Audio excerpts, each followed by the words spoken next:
Steph, I promise you this. I've never once searched my name on X, on any social media platform, on Google. If it says something positive, it has no relevancy to me. If it says something negative, it has no relevancy to me. And it's something I love hearing that Paul says that to you. I know he believes that. And it's something we encourage our creative team and writers. Like, don't program for that. Yeah. Program for the universe, not for a small portion of the universe who wants to criticize you. That doesn't matter. Move on. Put on a good product. The money will be there. The fans will be there. The results will be there. I'm assuming now, after that, he wished he took those words back. Because something about WrestleMania 42 feels different. And not in a good way. This is supposed to be WWE's biggest event of the year. The one show that usually sells itself no matter where it takes place or what the card looks like. But this time, the conversation isn't about dream matches or unforgettable moments. The conversation now is about ticket sales, pricing, and whether WWE has finally pushed its audience too far. Reports are coming out that ticket sales are slower than expected. Discounts are already being offered, and suddenly the company evaluating its entire WrestleMania card. And honestly, I have to say it, I don't feel bad for TKO, for Endeavor, or for WWE leadership at all, because when you constantly, the limits of what fans are willing to pay eventually hits back.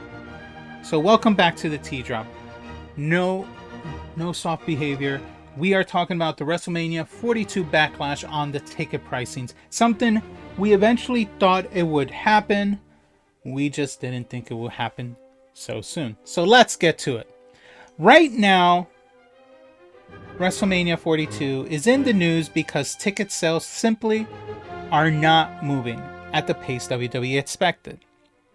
Now, if you want a little recap, WrestleMania 42 right now for row 1, which I don't expect a lot of people to go for, but still we should talk about it.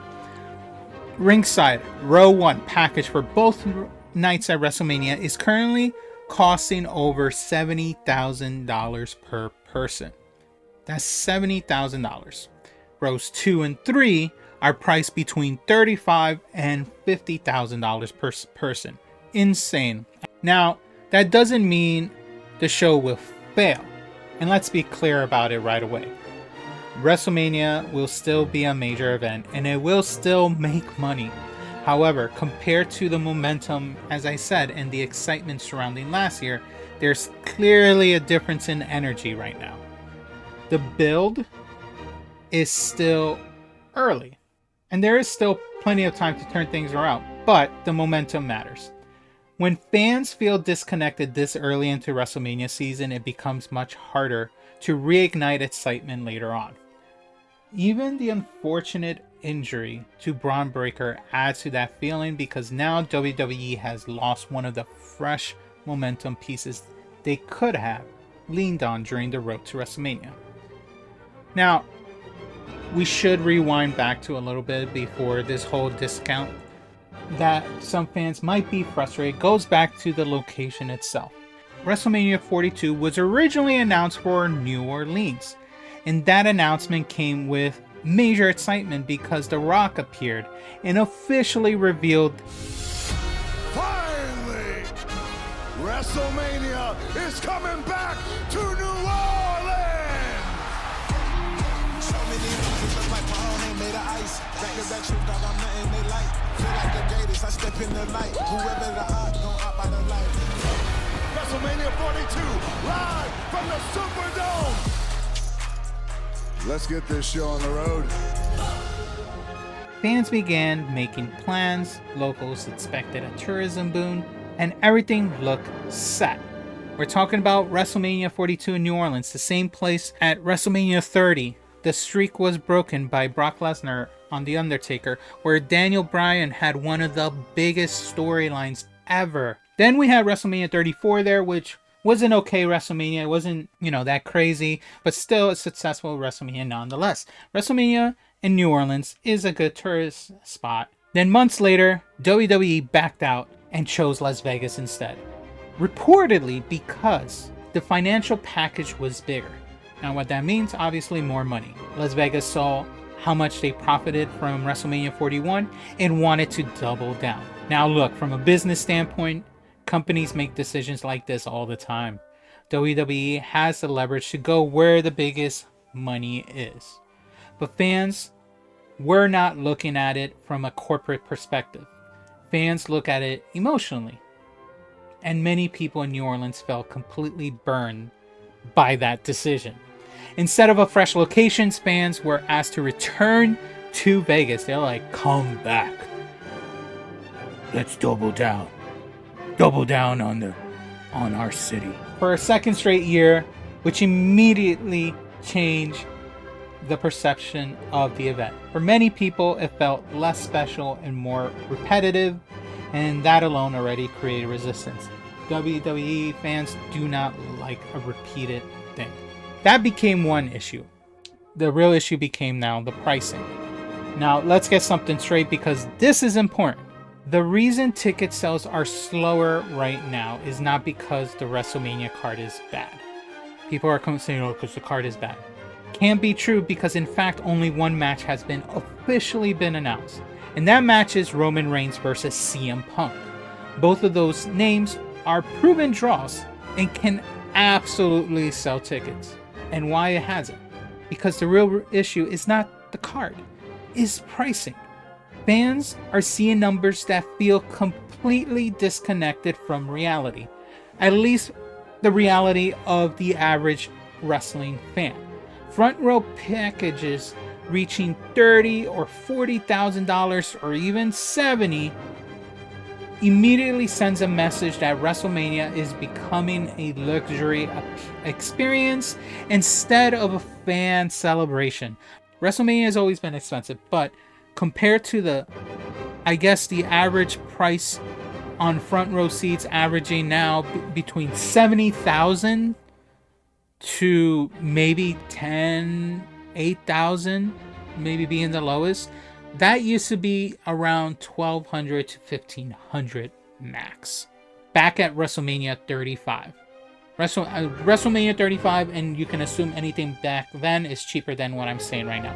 Around WrestleMania 35, rows in the middle of the front row sections would be an average of $1,200 to $1,500, and then everything back would be cheaper. But now we're talking more. We're talking basically put out a loan for these tickets. Ever since Endeavor took over and TKO was formed, prices across WWE events have increased dramatically, and fans are starting to push back against the change. Look, over these ticket prices over the year, this past year, we have lost Brock Lesnar guy from going to wrestling events. He used to go to almost every big wrestling event that he can, but now it's become so unaffordable that he is the first big influencer that goes to these events that have backed down from going. I guess it became a cost issue. Don't get me wrong, and he hasn't admitted to that, but I'm pretty sure if you ask him, he might say that to you. And if he doesn't, I won't believe him. I'm pretty sure it's because tickets are too damn high. If they go back down, I am sure to see him at a future event. Guys, this is only the cost for the ticket of the event. We are still forgetting the true cost of WrestleMania weekend. WrestleMania is not just one event. It's an entire weekend experience. Fans who attend are paying for SmackDown, Raw, the Hall of Fame, if you want to go to that, the NXT events we usually have. Then we have independent shows happening around the city. We have independent companies showing up because why not? Make profitability. We have WrestleCon. We have one of the biggest conventions in wrestling, WrestleCon at WrestleMania.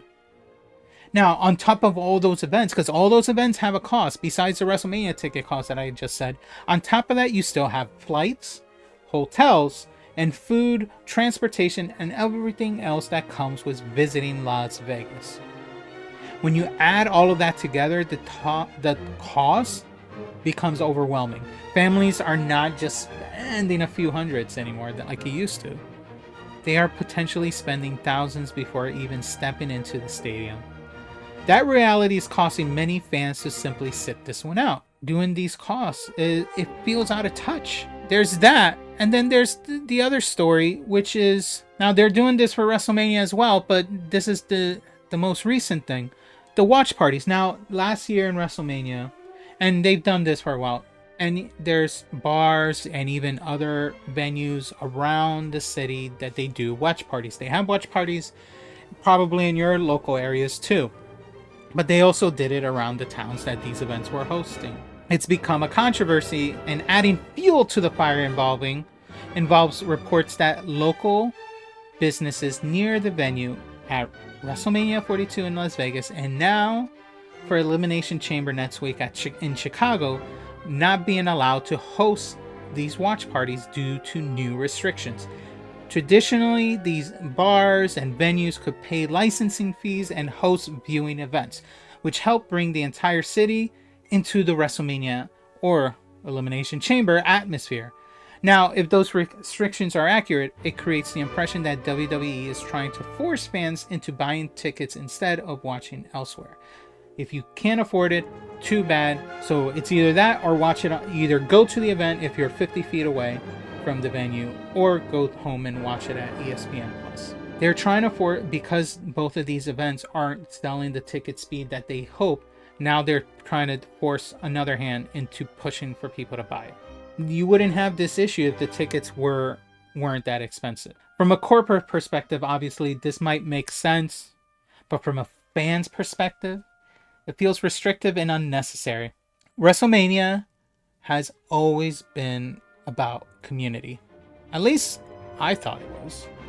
And it was about celebration. And limiting watch parties risks damaging that spirit. Even Matt Hardy talked about his podcast recently, his reaction to these ticket prices. He said, and I quote, "It's a tough sell too. Vegas was so good last year and they did these record numbers, and I guess they bid for them to come back, but it's tough to go into the market 2 years back to back, and you know that those tickets are pricey. We're not still economically, especially since the pandemic. It's kind of been a roller coaster ride for everyone. It's hard to justify spending that much money on tickets that for entertainment that isn't something that you have to have in your every single day life to survive and live. So it's a tough sell, but I mean, they're confident. I guess they can do it for another year straight. And I guess when it's all said and done, by the time we get to WrestleMania, we'll see if they were right or not." So at this point, based on WrestleTix, which usually tells you how many tickets been distributed and how many are left based on the venue setup. Right now, WrestleMania for both nights, I believe, yes, are being set up for 43,416 seats set up. So far, they distributed, as of February 19th, 35,690, meaning there's only, for night one, Saturday, they have 6,500 tickets left, and for night two, 5,800. Usually night two tends to sell out much quicker, given that they push the biggest card on that night. Because of this, they started doing sales. On President's Day weekend / Valentine's Day weekend, Allegiant Stadium forced the hand and set up a holiday weekend offer. Get your tickets at the table with 25% off tickets starting now through Monday, February 16 at 11:59 p.m. Don't miss out. Now, people obviously on X went crazy about this. They said the stadium deleting the initial post, which I'm not even aware of, when it had so many good replies. "We can't have this become a Tarpamania, so let's give them a discount." Nick probably. Well, Nick said that no matter what, Move on. Put on a good product. The money will be there. The fans will be there. The results will be there. so we can sell it however we want. Randy Orton found out about the ticket costs. Since TKO took over WWE, now Orton has called out the company for this revenue-focused action. In the viral clip, Orton is stunned when a fan reveals how much they really paid for their WrestleMania ticket. Orton even goes as far as saying that it's embarrassing. Lower bowl, C135, for both nights. How far back from the front row? Not on the floor. Not on the floor at all. 4 seats for like what, 30,000? Yeah. Randy. This is our first Randy is media. shocked. I'm like, you know what? Go big or go home. It's embarrassing. This was after WrestleMania 41 when he found this out. Now, this is a truly horrible look for WWE and TKO, and if a multimillionaire is calling them out on their pricing model, then there's clearly an issue. WWE's horrendous PR week is continuing as within the past 24 hours, The Rock delivered a total train crash of an interview with Pat McAfee, and now Orton is calling them out for their ticket prices. I don't consider this a call out. If this is the video that they're saying it's a call out, I think it's just Orton reacting. Nick Khan being very hopeful. He's so confident that he can sell these events no matter what. Of voices, meaning a small percentage of voices who have big microphone or megaphone in front of them. It's a mistake to respond to your business based off of that. You got to base it off your gut and the results. Your gut is to sell tickets at a higher cost because you believe your card is going to be so successful that people must go, especially to one of the most expensive tourist spots in the country today. So for us, we not only program for all 50 states, we try to program for the world, especially with the Netflix deal. So what do people like? People like dramas, people like conflict. They like to see conflicts being resolved one way or the other. As Paul mentioned, in our business, you get to knock each other out in a 20 by 20 ring. People like that too. So for us, we want to appeal to everybody. As Paul also mentioned, multi-generational viewing. 50% of the people, almost 50% of the people who attend our live events come with a child. Yes, but can they pay $40,000 twice? Because there's no child cost. There's no child price for these events. The price is for anyone. That's important to us. Is it? Because you're selling the tickets at $40,000 in the floor. Oh, that's okay. You can sit in the 300 section. 300 section up there costs $800 for WrestleMania 42. You know, an average family is 4. You want to say 3 to 4? That's $800 times 4. How much is that, guys? Let's do the math. $800. If usually the ticket for WrestleMania for the past 2 years is $800 for the top tier.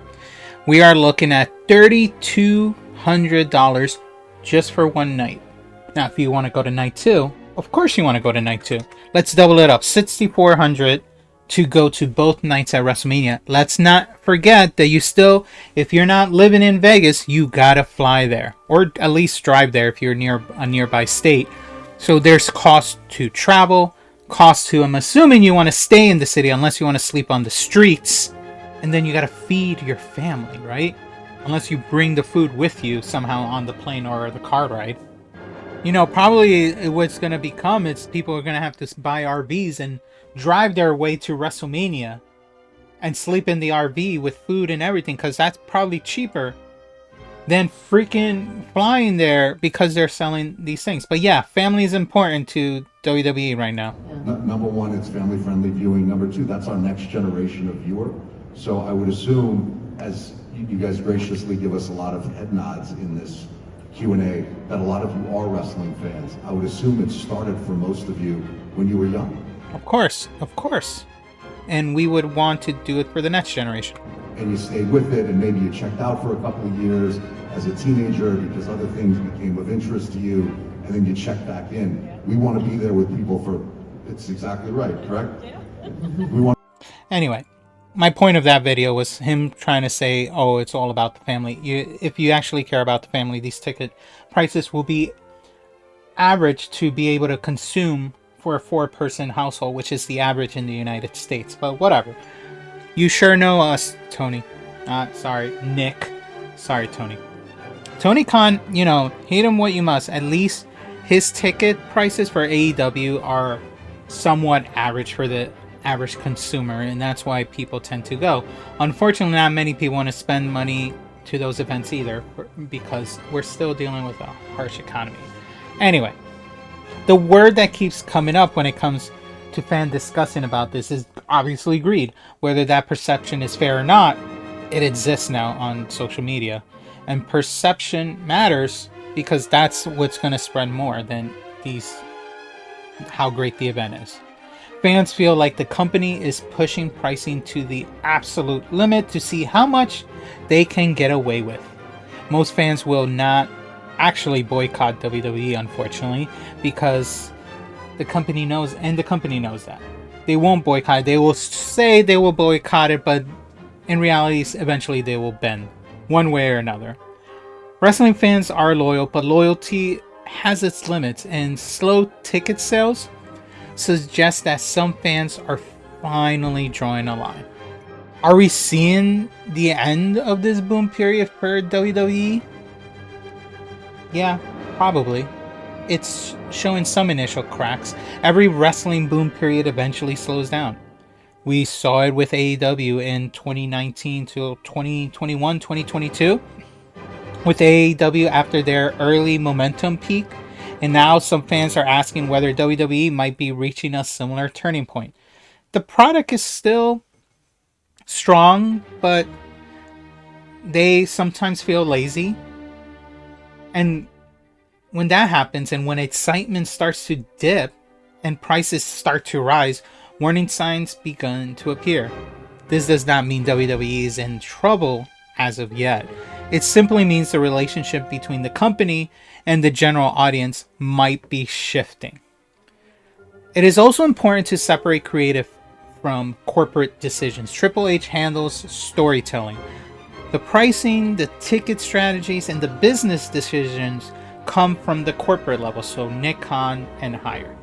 This is not about blaming creative direction.